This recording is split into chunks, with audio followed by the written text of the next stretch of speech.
everyone, welcome back to another Spill the Beans podcast. My name is Lester. Yes, and paki-introduce mo naman ako. Para I feel a little special. Never mo pa ako ini-introduce dito sa ating mga podcast Spill the Beans. Okay. Spill the Beans podcast pala. Spill the Beans podcast. So today, kasama ko ulit si Paolo. Thank you. Hindi ka naman nagsasawa, ah? Hindi naman. Okay. Enjoy lang. Oo. Yes. And we have how do you pronounce the last name? I've murdered so many last names on this show. It's Coladilla. Coladilla. Parang cola with padilla. Aba? Very cool, ah. Combination. Okay. So for our memory keepers and our future subscribers, the very young millennials, which does not include you, Lester, anymore, the very young millennials and the Gen Z, this is YouTube Talk. We have a very creative content creator.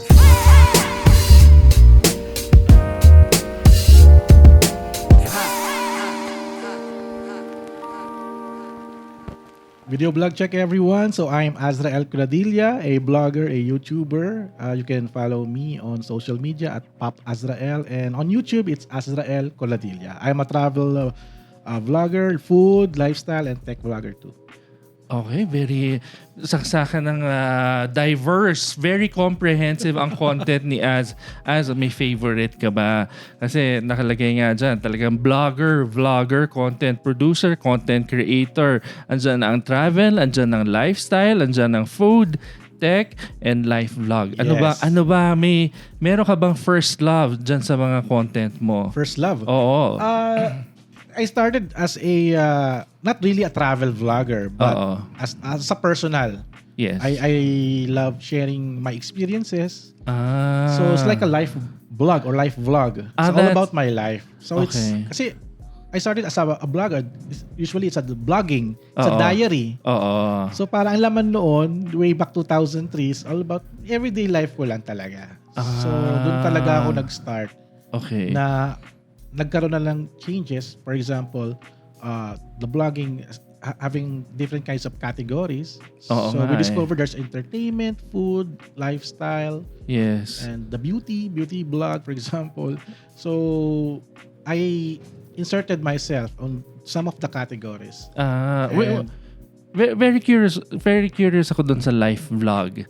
So talaga parang diary type siya. It's a diary. Even way before there's streaming, there's a 24-hour streaming about the everyday life of content creators.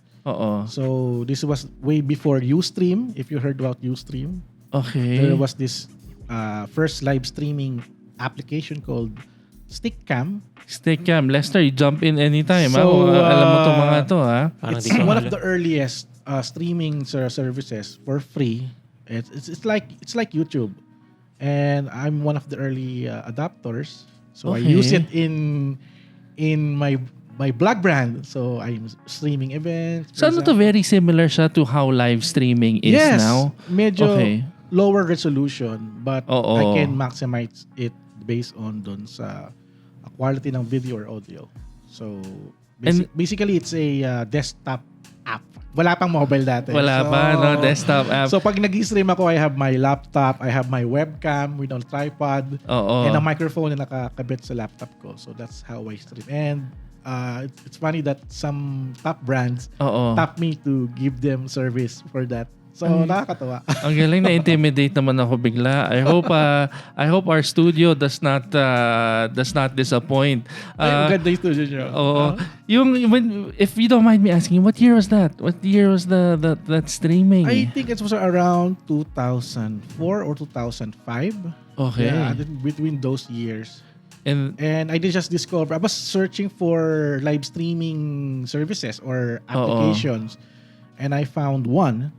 Stickcam. Also, during that time, I almost invited the one of the founders to visit here in the Philippines to promote their services. But he was here for one day and we didn't meet. So sayang. What in your opinion, how come at that time, 06, no?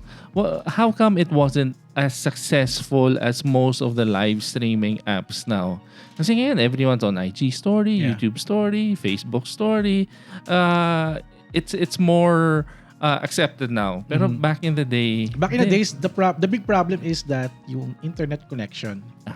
It's very hard to, get a good signal. And it was before by introducing yung 4G and we're using 3G. HDPA. For example. So very limited. So my challenge there is how I can live stream an event using a low resolution video but good audio, for example. So it's a mix of And then hindi pa ata ganun ka sikat ang Facebook or may Facebook na ba? Wala pa yata. Friendster pa lang. Friendster. Ano yung after Friendster? Di ba meron after? Multiply. MySpace. Nako, sorry na lang, memory keepers at Gen Z. I'm sure you're starting to think, sino ba itong mga ito? Tatanda na. Pero that's, just to let you know that live streaming is already somewhat of a technology that's been around for some time. Yes. It's just gaining popularity now. Yes. But actually, when 4G's been introduced in the Philippines, I saw already the future for content creation. So that's the time that I need to, level up myself, be prepared. I can now upload high resolution photos for my blog. Yeah. I can publish content on the fly, even I'm on a boat, on a plane, for example, and upload videos. Okay. So when I saw that the 4G is coming, for example, that's the time that internet will boom in the Philippines. Ano ba nakikita mong future talaga ng digital revolution ngayon? How far kasi ngayon we gain insight to everybody's lives, everybody's passion, everybody now has a voice. Yes. No? Parang nangyari for this generation, everybody can be a content creator. Yes. So there's no rules, there's no limitation because there you have the device, an internet, yes, and the creativity or passion for creating stories to tell or creating awareness, education. Yeah. Kaya nga kanina tinawag kitang creative content creator kasi it might be unpopular to say this pero not everyone who creates content hindi rin ganun ka-creative yung iba. So it's a good thing the likes of yung channel mo kay Joe Serrano, it comes out na at least you guys are able to really show the young ones, even the new ones who want to come in, on how it is to create creative content. Kasi ngayon ang dami talagang camera lang. Yeah. Dami pa, hindi nagsasalita lang. Talagang nakatingin lang sa camera. Yes. And then that's already considered content. Yes. But for you, what's content? When do you say this is good content? It's a good for me. It's good content. It's about information. It's all about your experience sharing a good information to us, viewers or readers, because that's what content is. There's a voice. There's a voice. There's engagement. And you can talk about content if you're not speaking. Yes. So kailangan may takeaway talaga. Dapat talaga. Kasi if I'm going to Google or search for a restaurant, we need to see the menu, we need to see the review, di ba? For example. So that's the content that we want to see or want to watch or want to read. That's true. Nagfo-food review kami, hindi namin pinapakita menu. Kailangan ipakita ang menu. And also the price. The price. That's what I want to see because I'm a customer. So before I visit the restaurant or the hotel, for example, I need to see the rates.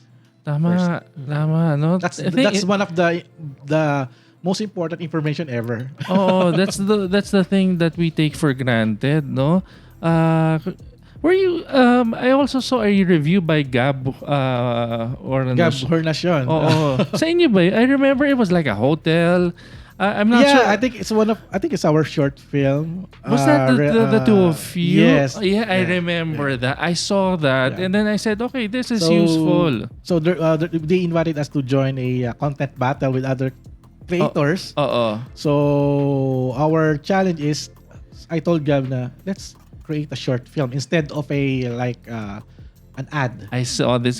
What's the title of the video, please? Balik. Balik. Can we Balik. pull it up? Because this is very creative. I like it. I saw this way before pa, and then Oh, wow. and wala naman kaming podcast I couldn't really Oh. hindi pa naman tayo maka-collaborate na nun. Let's look at it Okay. Can you describe as we look at it? Yeah, parang kinausap ko pa nga dyan yung owner nung cafe. Sabi ko, pwede kayo mag-shoot dyan for some short scenes. So pumayag naman sila. Pakipost mo. Ngayon pala naalala ko. Sabi ko familiar talaga to si talaga? Asa. Sabi ko familiar. Napanood ko to. Aside from yung napanood kita doon sa cruise, Wow. ito na yon naalala ko. So sabi ko na, okay. Alright. So go ahead as you were saying. So it's a challenge because dapat we have a female actor for this film.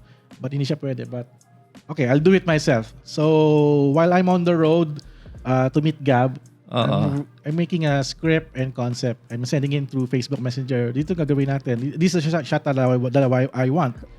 So I gave Gab some points. What's the visuals? And what's the mood? So I gave him some pegs and samples. So here it is. Ayan. So Medyo drama. And then I mean there's good production value to it. Kasi minsan ang boring pag nakaupo ka lang, ikikwento mo, this is how much.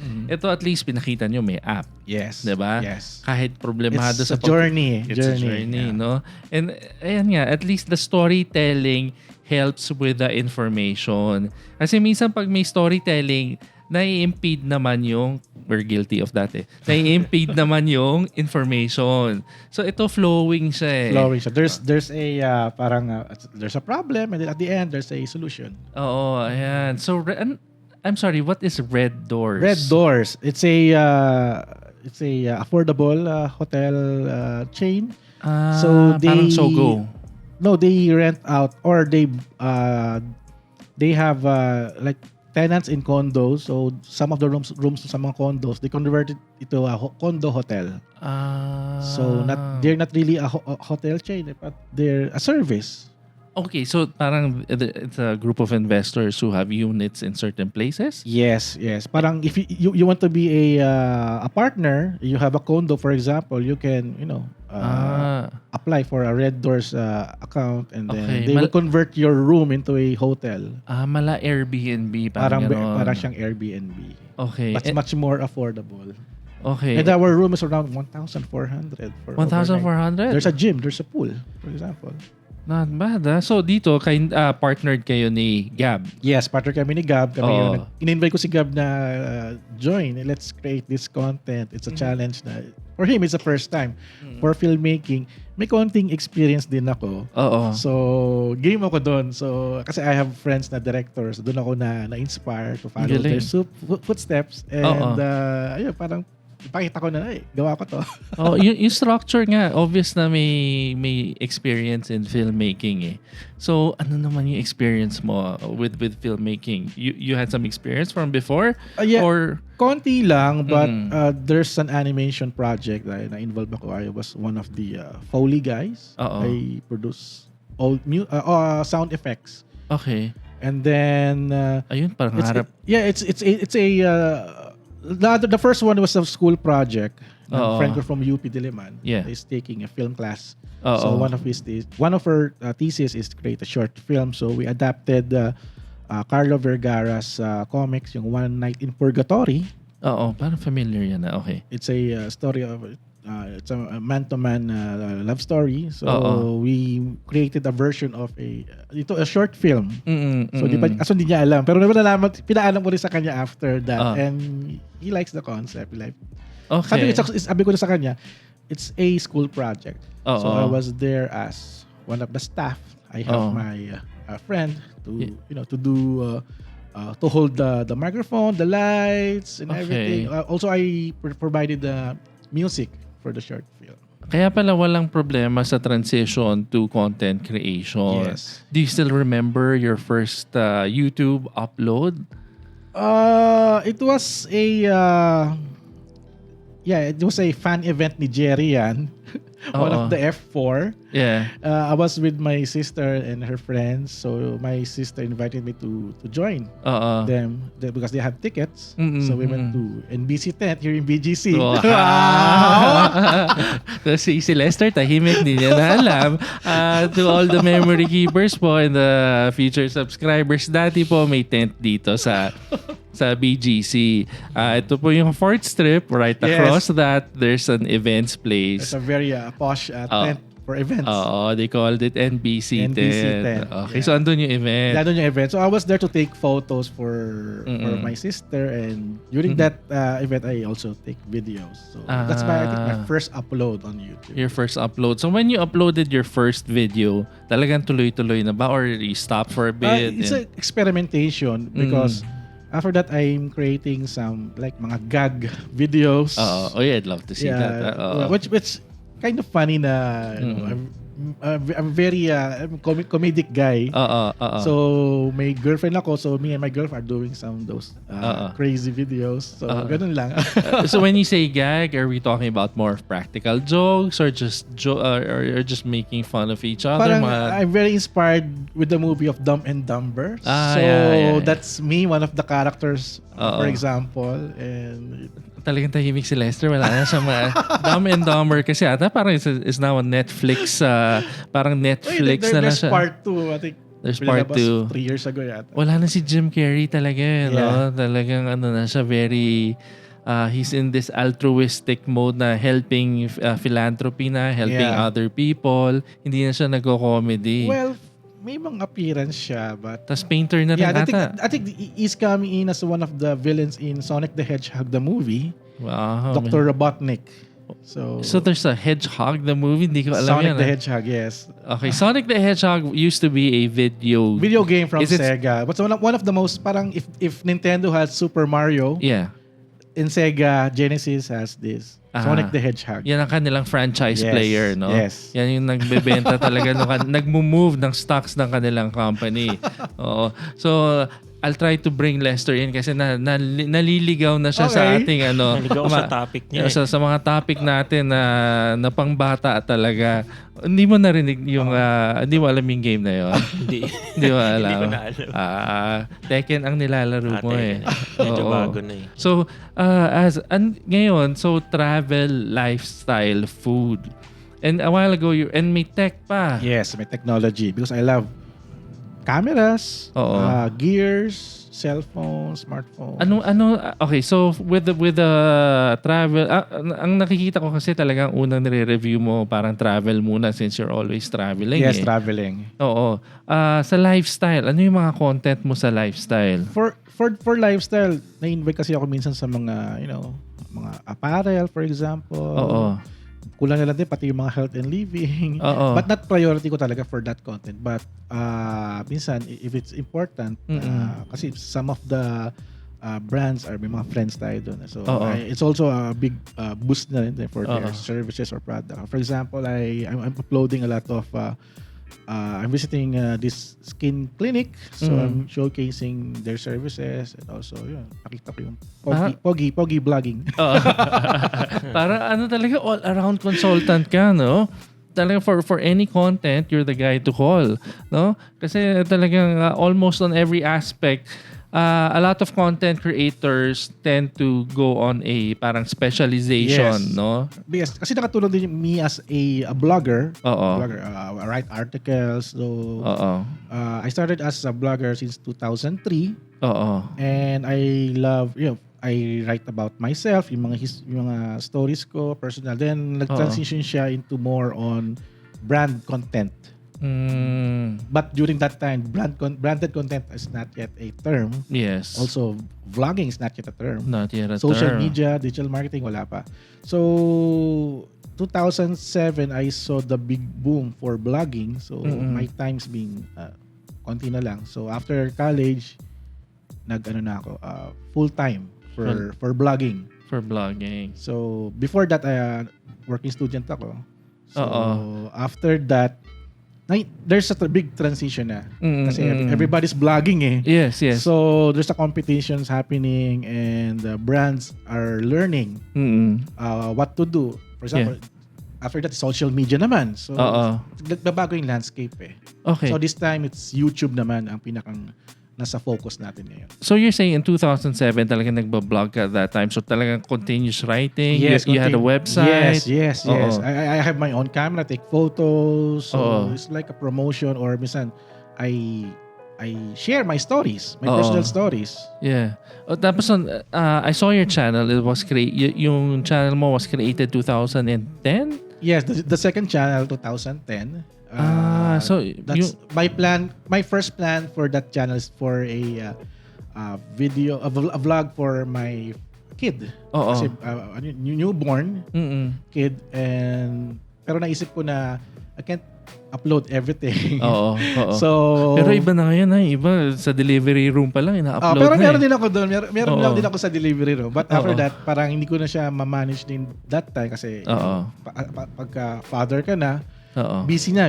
Yes. So don't have the time to create content. But blogging, andun pa rin ako. Then after that, habang lumalaki yung kid ko, nagkaroon na ako ng time to create videos. Okay. So nag-boom lang ulit ako for video content production when I was invited by a travel show. It's a documentary show in GMA. Okay. So doon lang ako na I need to push this na as a travel vlogging. Travel. So that was around 2016. Talagang I became a serious vlogger na.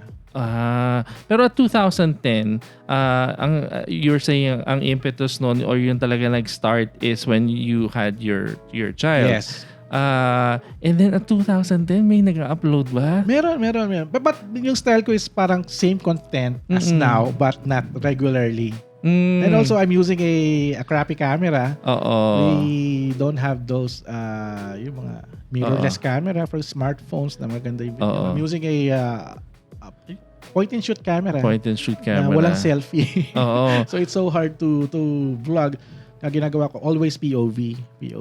So, what I see, yun lang yung makita yung video. Minsan, pag nakita ko sarili ko, ginagano ko na lang yung point. Pero, nakita nyo ilong ko. Kasi pangit yung focal eh. Pero alam mo, I ask if minsan na may mesmerize ako, 2010 ba, may nag-upload? Pero meron talaga. May mga OG vloggers actually, even before YouTube, I upload video on another platform. What's this platform? There was this agency or a service provider. They're still here, .ph. They're the provider of .ph. .ph, it's a company, they own the .ph domain. And they created a blogging platform. Okay. I think around 2004, 2005. That's before YouTube. Okay. So, through that platform, you can upload videos. So that time, I upload videos na nakikita ko. And the problem is that the bandwidth is so small. So my page always crash. So, okay. So I stopped making content kasi sila din nagkaka-problema din for the bandwidth. Kasi nakakain. Kasi very viral eh.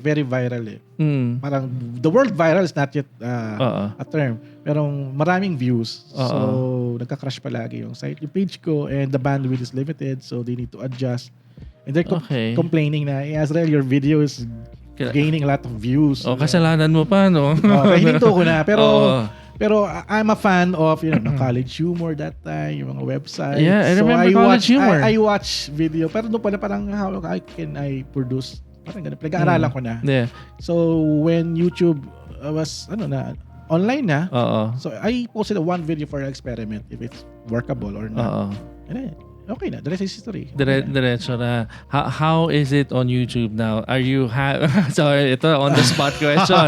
Go. As a content creator. Kasi your opinion matters because ikaw naka-experience from the very start ng mga ibang platforms. Yes. Even before GeoCities, I also upload videos on GeoCities. Because the late 90s. Before I became a blogger, I love writing news about pop culture. Pop culture, comic books, movies, toys. So late 90s, I have this Yahoo group. So that's my my blog. So I have around 1,000 subscribers, composed of friends and people from the industries, communities. So doon ako gumagawa ng mga news about what's the latest from mga comics. From Marvel, from DC, from Dark Horse. Like for example, upcoming movies, mga free movies like the Japan Foundation, they're having a yearly Egasai. Yeah. What's Egasai? Sorry. It's a Japanese film festival. So it's free. So also may mga mga emails ako, for example, German film festivals, for example. Sa Greenbelt usually meron yan. Sa Spanish Film Festival. Yes. Ang galing. Kasi yun nga, during those years, late 90s to early 2000s, may mga connection din ako sa mga friends ko na filmmakers. So, minsan they invite me for their film screening. So, na-expose din ako sa underground films. Mga indie, no? Yes, indie. Mga low-budget films. Actually, we call it indie, but early 2002, it was the time that we produced a digital movie festival.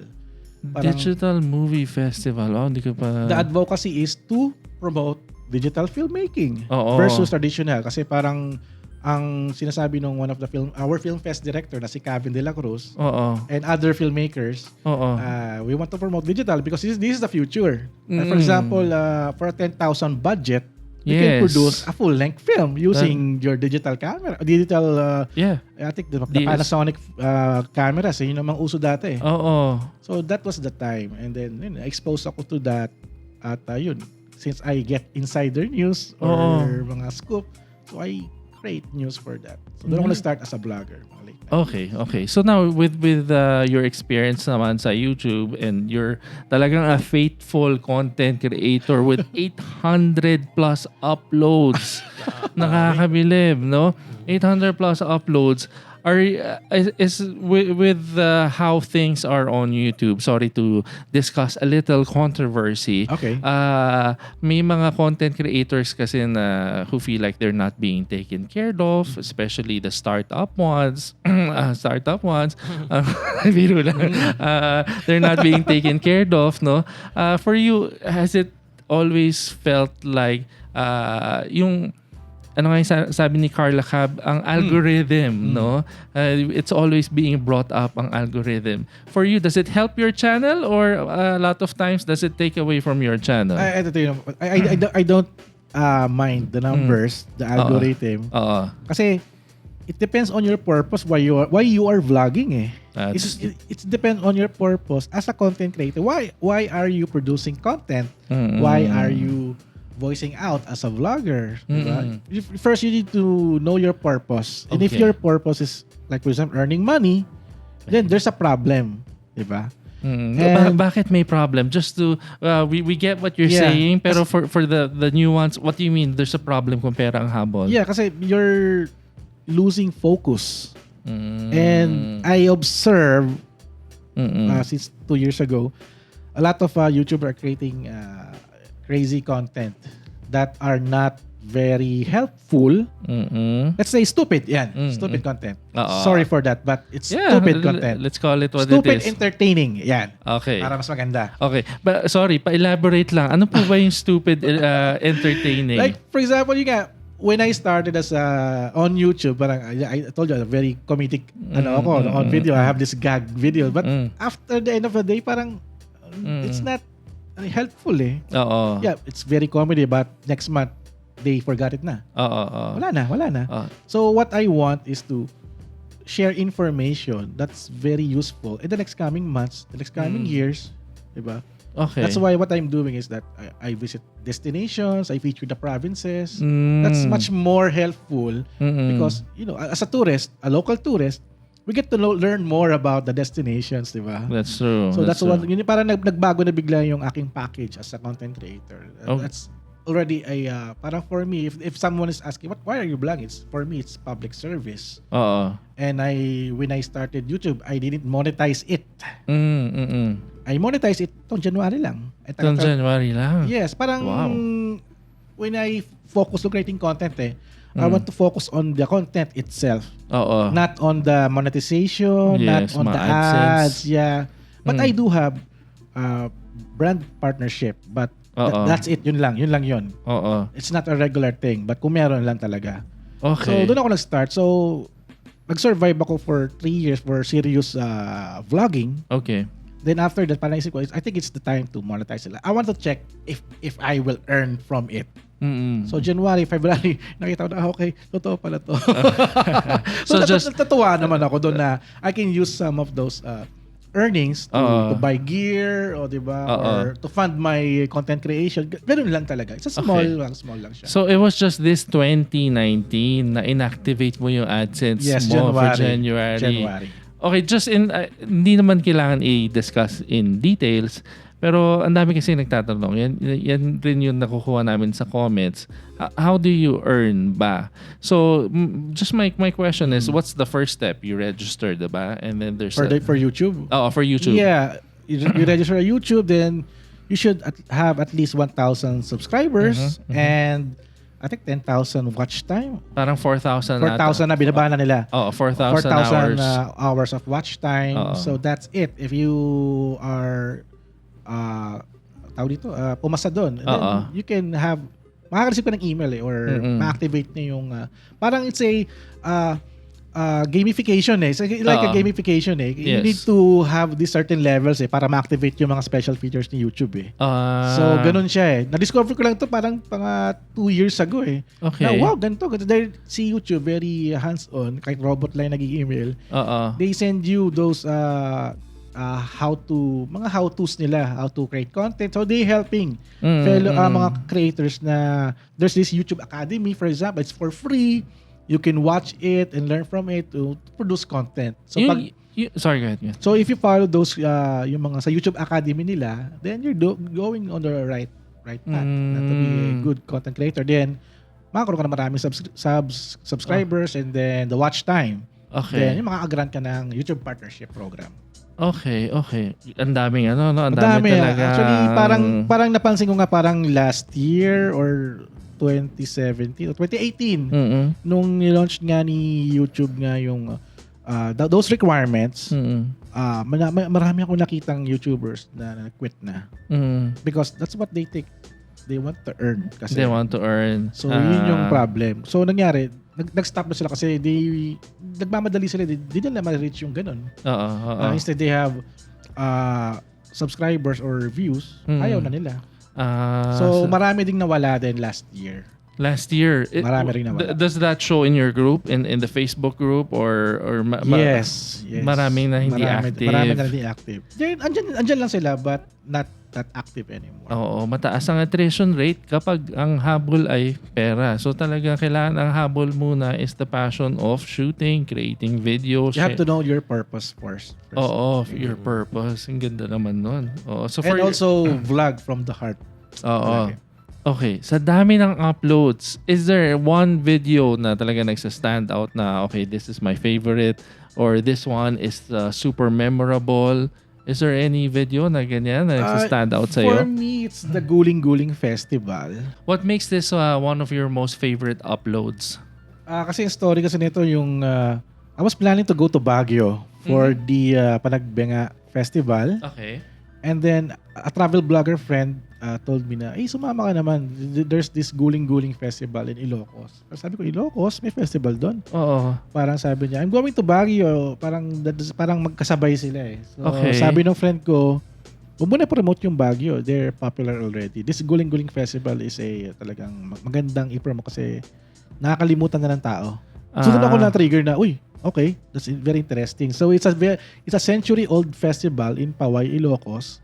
Okay. And they're celebrating the start of Christianity and also yung sa harvest, give thanks sa harvest nila. Okay. So it's a mix of like the history of Christianity dun sa town nila and how it was born. Okay. So guling-guling means ano ba yung guling-guling? Maalala pero So but you're saying it's parang indicator yan of the beginning of harvest and how Christianity was born. Yes, parang gano'n. Kasi during my travels and trips, I learned some of the history na wala sa libro, for example. So may mga tourism officer kaming nakasama and sila yung nagbibigay ng mga history. So nalaman ko na during that time na wala pang Christianity doon, the locals are worshiping the sun god. Ah, So, doon okay. pala. So, there's a big conflict that time na, you know, maraming may ayaw sumali doon sa, kasi Spanish times eh, Yes, yes. to Oo. join Christianity. So, ginawa nila for this church, the Poway Church, it's a parang unified eh. Parang, okay, accepted dito yung mga magiging Christians and also those who worship the Sun God. Okay. So, the designs of the church, may mga carved na sun. So, Oo. it means that through that time sa past na they welcome talaga kahit ano ka. Grabe, Az. Ang dami mong videos. I actually want to discuss more, Az. But at 800 videos, hindi ako I was watching your content before you came in. And I was actually watching it last week as well. Hindi ko ma-pinpoint kung alin yung gusto kong i-discuss because on every single video, you seem as passionate from one video to the next one. And yun nga, it's very rare that you, kasi sa amin hindi eh. Minsan, we can already see, pagod na itong mga to. For you, yung energy mo on every single video, it's there. If you were to advise the new not the new subscribers, ano ba yan? The new content creators, ano bang ma-advise mo sa kanila? For my advice for the content upcoming or new or fresh content creators, no, I think first you should know your purpose. Why you are going to vlog, why you are going to create content. For example, if you have a crappy camera, that's it. Okay lang yan. Don't be afraid in creating content because the most important part here is your story, your experience, and also the way you showcase your craft. Kasi as a content creator, you can discover many hidden skills. Yun yung I want to share because I'm just a nobody from the start. I'm not a writer. I'm not a video editor. I'm just an IT guy, a graduate ng IT, for example. And that's it. I don't have any special craft before. But when I became a content creator, I discovered I can take pictures. I can do Photoshop. Kasi nag-aral talaga ako eh. And for video, the learning never stops pa rin kasi kailangan kong malaman kung the how-tos eh. May YouTube naman, may mga tutorials. I still study the techniques. So learning never stops. You should, research. Don't be afraid on trying new skills. Kasi once you mastered it, it will become your career in the future. Oo nga. So for me, as a content creator, naging vlogger ako full-time.